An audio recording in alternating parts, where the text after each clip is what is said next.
Hello, hello, hello, beautiful morning, people. I hope you are having your coffees and you are ready for the second day of Portal International Larp Conference. I hope you will be sitting there in the nice armchair or sofa and be there with us on live streams. Let us know that you are there by giving us all the hearts you have on Facebook, and you can also comment and send greetings to all the people who are here. But I believe it's the right time to introduce our first speaker. He's a hero of the hour because he's the first one speaking, and yesterday we were having a party till the morning. So please give him a round of applause. It's Alexandros Alexiou from Larpifiers from Greece, and he will be talking about addressing agency in different LARP cultures.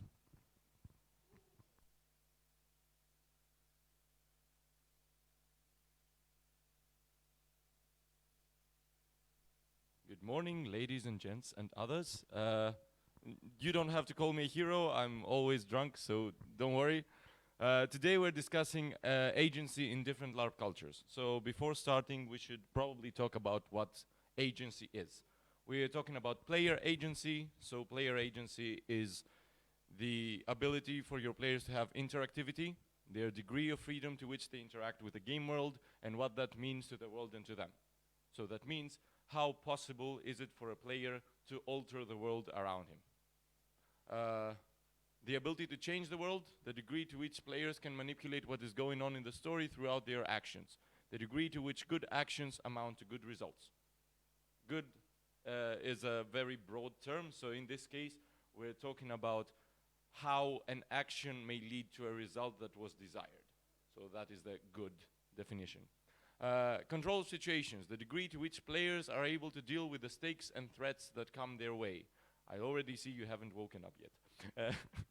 So that means how able is a player to change their own fate, see disaster coming their way and do something in order to prevent it. Consequences of decisions, the degree to which players are punished for making a wrong moral or physical decision and how that affects the world around them. So in order to have stakes, in order to understand that your action leads to something, you sometimes need to be punished or rewarded for what you're doing. So this is also part of agency. And then you have usage of resources, the degree to which a sacrifice made by the players results to good effects, and the concept of sacrificing something useful and personal rewards the player and makes them feel important. So resources are a very abstract content in LARPs because it may come in many ways. For example, if you're in a battle LARP and you're playing mage, you may have a limited amount of spells. So spending these spells is spending a resource. And when you're spending a resource, you're expecting to get some results. You're expecting that I used this, so this happens. This is how I define agency. It's going to be a very small talk, around 15 minutes, and it's going to be mostly something to start discussions and to initiate some thoughts. It's not going to be an expert's view on stuff. It's going to be what I have heard from other people, what I have seen from my own experiences in the LARP scene, and how I would go about making games in these countries and in these cultures. So briefly, we will be talking about a few cultures. One of them is the American/Canadian, which is more game-based. Again, this is speculation. People may not agree. The Nordic, the Balkan, and the climatological. Climatological is not really the same kind of group, but I will delve into this later. It has to do with people that have several constraints due to their country. So some things cannot be done the way they can be done in other countries. Here's a map of things I have heard of. I haven't been to most of these countries. I have talked with people from these countries, and they've shared experiences with me, and this is what I've gotten from them. So this is a little insight into what other people talk about in their cultures. Nordic Larping. It usually takes place in colder climates, so from Poland up, usually doesn't go much further below. And people seek to be fully immersed in the game world as their first priority and try to create characters and delve into them as if they were real and moving. So in this case, people care more about the story that is being delivered rather than the actual physical representation. You're mostly included and empowered in these communities in order to play whatever you want, to feel comfortable in whatever you are, and not to be held accountable for not being able to see it through. This is, to me, a more humanitarian approach to LARP because it allows people to engage in any content they want, while the rest of the community and the rest of the game actually helps them do it. The game's goal usually revolves around humanitarian issues and human feelings. Nordic LARPs are very packed with the general idea of feeling emotion and getting it out there, and also feeling free to feel it and express it. To me, that kind of goes back to the fact that we're talking about a colder climate, so people have less strong bonds. In colder climates, people are more distant. In hotter climates, people tend to be more bonded. Again, not an expert. This is my take on things. Usually more active in the scenes of abstract, chamber, pervasive, and educational LARPs. And it usually has to do with people bonding throughout the LARP and trusting strangers to feel with them and to express these feelings. Since this is a very short talk, it's about 15 minutes, I will not be taking questions, but we can talk afterwards. Okay? It's supposed to be inducing discussion.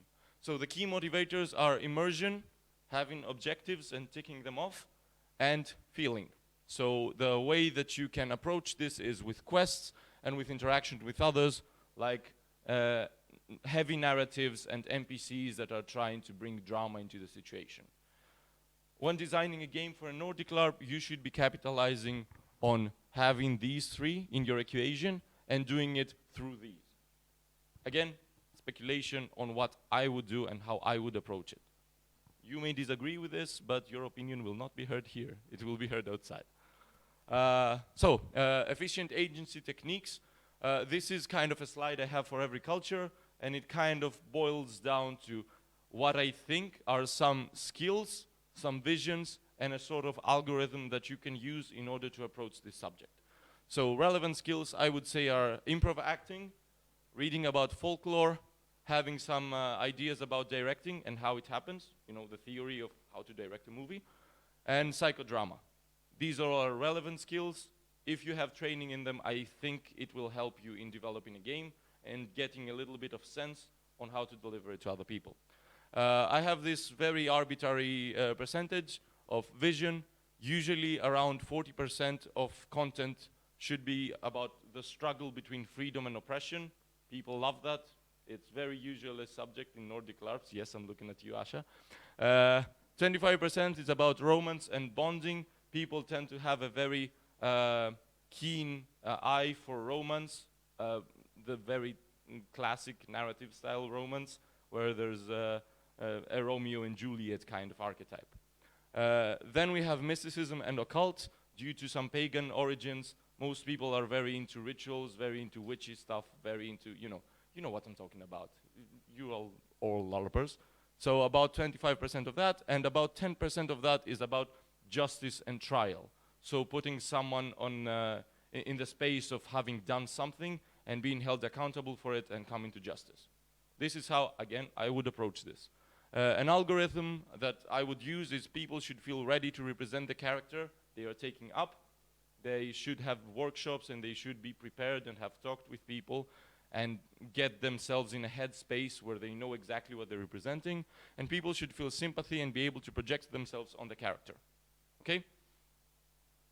Let's go on to the next slide, which is Balkan Larping. This is not really a term. It's not something that's been established, but it's something that I see many differences with. So usually in Balkan Larping, it takes place in the Balkans. This is an area that is less rich. So people usually try to approach cheaper solutions. They try to make do. And there are also people who struggle in their daily life. So People seek to be rewarded for their actions, and it's a skill-oriented system. When I say skill, it's not meta skills, it's your own actual personal skill. So if you want to do something, you should be able to physically represent it. If you don't, well, tough luck.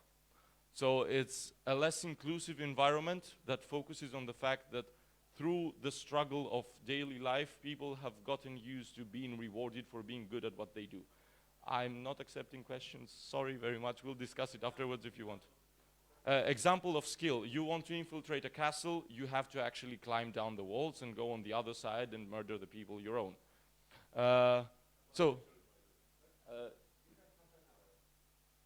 I have 15 minutes, the way I designed it, but half an hour is good, if you want. Yes. The game usually revolves around tangible threats and conflict. This means that the stakes are very real. You feel that at any point, if someone wants to screw you over, they'll screw you over royally. And that means that you will feel the threats coming your way and possibly sweat a lot. It's usually more active in the scenes of Anglo-Saxon and misery LARPs, because there is the most present threat. So we really want to be challenged when playing these games. Key motivators are victory. Yes, it is a game that involves victory and not a play-to-lose mentality, but a play-to-win or play-to-uplift mentality. Conflict and broadening your horizons, so personal growth, trying to learn something from the game and incorporate it in your daily life. So I would suggest making something like taking sides throughout the game and acquiring power through which you get responsibility and reward for using it. So people want to be put in responsibility positions because you're giving them this pedestal of, I chose you because you're skilled and now you have to use this skill wisely. Efficient agency techniques, relevant skills, I would say designing game mechanics. People will very severely try to break your game because they're trying to win. So you should know what you're doing and how your rules tie up. Then you have task compartmentalization. So you should know, like, from project management, more waterfall type technique. So you have your tasks clearly separated and clearly done the way they should be done and defined. Personal development management, you should know how people develop new skills and what they do. Thank you very much. And narrative design. I'm talking about Balkan Larp. Welcome, Elina. Vision, I would say that the vision about designing a game in the Balkan condition should be 30% about a clear victory condition and people understanding what they're trying to do and how they win. About 30% a relatable conflict, so people need to know why they're fighting and love it. They want to know who they're screwing over and feel sympathy towards why they're screwing them over. And 30% chances for personal success. They need to understand that they have personal stakes in it, and if they're fucking someone over, they're doing it because it helps them personally and their faction specifically. 10% should be personal development, so people need to know that throughout doing this, they themselves are getting something. They themselves are getting somewhere, and they themselves are learning something new. Becoming better, becoming stronger, and showing everyone else so they know how to praise them.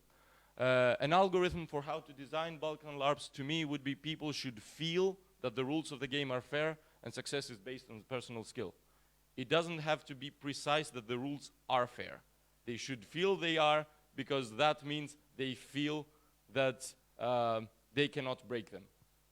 They feel that they are rewarded for what they're doing. Another thing is that people should feel sympathy and be able to project themselves on the conflict at hand. The conflict is a very important part, and you should be realizing that if your conflict is just made for the sake of conflict, people will not care about it. They want to do something that they really feel that needs to be done. Okay? It's kind of a political aspect. They are taking a political stance. Next up, we're talking about American LARPing. Usually takes place in America and Canada. I've never been to America or Canada, so take this with a grain of salt, but I've talked with people in this scene. People have gamistic skills and abilities that do not stem from real life ability. So imagine it a little bit like playing a video game, but in a LARP setting. You have things like levels that stem from participating in. You have skills like, I can unlock this lock if I am level 7, and I am level 7 because I attended 7 events. Or I can wear plate armor because I've attended 10 events, but before that you can't wear it. So there's a much more gamistic approach to this. Again, this is personal preference. The game's goal usually revolves around a manichaeistic conflict. So manichaeistic is good versus evil. There's polar opposites, they're clearly defined, and you know if you're good or if you're evil, and there's usually an NPC faction that you're screwing over. It's usually more active in the scenes of Anglo-Saxon and combat LARPs, and it usually has high production values. So people usually spend a lot and make it look very nice. Key motivators, I would say, are attendance and seniority awards. So people need to know that I have attended this, I know this, I'm old here, I'm a veteran, so I'm rewarded for that. The more time I invest into a game, the more I am rewarded for it. There should be a vision. The vision should usually be a short sentence that a little bit applies to the American dream. So something like freedom, something like your own ability to soar, something like justice, you know, clear vision and epic stories. People love to boast about what they do in LARPing, especially in the American scene. So you should make something that feels epic. Not is epic, feels epic. So I would make quests that are something about struggling to achieve something. So we are struggling to reclaim an artifact, we are struggling to save the damsel in distress, we are struggling to kill the dragon. You get it? Tell, don't show. You don't have to show, you don't have to... Yeah, that's very oxymoronic because usually it's a bad idea, but they want to feel this narrative in their hands. And you have gamistic mechanics. So as I said, I can open this lock because my level says so. So it's not actual real life skill. Efficient agency techniques, relevant skills, volunteer coordination. You have a lot of NPCs taking on very important roles in half of your conflicts. Waterfall project management. One quest leads to another quest, leads to another quest. Things are clearly defined. You don't have many side quests. You have a very clearly stated narrative / epic story that people know exactly how it goes. And prop costume design, because you have a lot of production, as well as voice acting. People love hearing about what someone is doing and doing it boastfully and feeling that the tension is in the air because of that. Vision, I would say 30% high stakes. Something is in grave danger, the world is ending, you have to do this, you are the super soldier / whatever. You've seen the trope, you know it, it works. 40% about taking a stand, so rising up against something that is oppressive, that is very massively against you and that you would normally not stand a chance, but you are an American man, sorry for the stereotype. Varying levels of play, around 20%. So you should be able to engage people in both lower and higher levels, but also kind of compartmentalize the content for them. So higher level players want to be rewarded for their seniority, so they should be accepting specific quests that other people are not available to get. So you have these varying levels of play. And warmongering. They really like to team up and gang up on people and fuck them over. Vulgar language. I'm not sure I'm supposed to say that. Algorithm. People should feel as if they're pitted against something frightful and terrible. So that creates an epic story. And people should feel righteous and ready to face the adversity cast against them. So you're not supposed to win over them. They're supposed to win in the end. Okay? Hot climate LARPing. This is a photo from Singapore. Usually takes place in extremely humid and hot environments. People have limited time of play throughout the game. The game is very straightforward. So I talked with a person from Singapore and from Brazil, and you can see some kind of similarities in the fact that it gets very hot and very humid, and after a while you can't really play. You just die of heat stroke, so to say. So what they need to do is have a very, very specific timetable of I am LARPing for 1 hour, bonking people, winning over them, and after that I have around 3 hours of social play where I'm cooling down, getting my armors off and stuff like that. This means that you are in a race against time. You're trying to play the most LARP you can and be efficient about it, which means there's not much room for drama. So the game usually revolves around beating each other up, and it's usually more active again in the scenes of Anglo-Saxon and combat LARPs. This is because most people that LARP are Anglo-Saxon or, you know, combat LARPers. Key motivators are the chance to take breaks, collaborative questing, and efficient time management. So that means you cannot have very long quest lines. You should make quest lines that are very easy to resolve and very fast and to the point. Okay, so emphasis in team orientation. They really love to gang up and don't feel like I have time for personal play, because every second they spend on their own is a second that they don't have to spare. Short and straightforward quests and combative orientation. So they need to really act it out, get all their energy out, and efficient agency techniques, relevant skills, I would say time management, script writing, crisis management, and board game design. So if you're running a game like that in hot climate, it means you should know something of the likes. I wrote board game design because in board game design you usually try to implement a funky mechanic in order to simulate things that you cannot really simulate because you don't usually have GMs or extra props or something fancy. So being a board game designer kind of helps you come up with quick things, to speed things up, and to simulate things better. Script writing, again, you need to be short and concise and understand what frame means, what each scene should mean, and how you should go about doing it efficiently. The vision should be around 25% conflict, because you cannot have them fight for like the whole 1 hour of the questing. They need to be able to take a breath or they'll die. 25% archetypical storytelling, so you should know archetypes and how story works in order to make it short and concise. Archetypes do this thing that they get the point across without you having to tell too many things. So when you're short and to the point, it means that I see an archetype, I immediately understand that A, this is a vampire, so it's about a human that has trespassed death, but is still lonely as a human being. So I understand the archetype, thank you very much, understand the archetype immediately, so I move on to telling the story much, much faster, and people already have feelings about it, and I don't need to introduce them to it. 25% is downtime planning, so doing something about when they're not under direct hit, thank you very much. And 25% is time-based stakes. So I have a time constraint, I need to do this in 1 hour, or then the world will end, or else something happens.